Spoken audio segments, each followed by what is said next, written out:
وضربة جزاء لكهربا، وكهربا جاهز للتنفيذ. كهربا يستعد، كهربا هيشوط، وهوبا يا نهار ابيض يا نهار ابيض، ايه ده يا كهربا؟ وكهربا يسجل ويحتفل على طريقة السوبر الافريقي، والماتش يشهد تألق كهربا.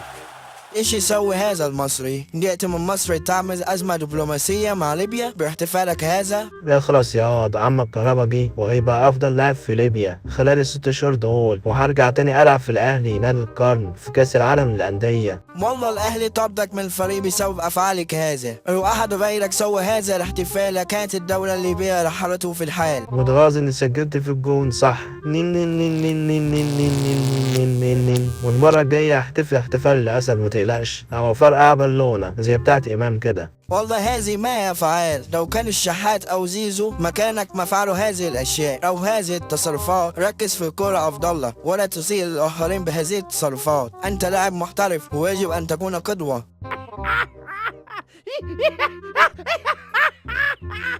شفت يا شيكا، كهربا عامل مشاكل في كل حتة، حتى في ليبيا عامل مشاكل. كهربا شكله عمل أزمة دبلوماسية يا فتوح بسبب احتفالات.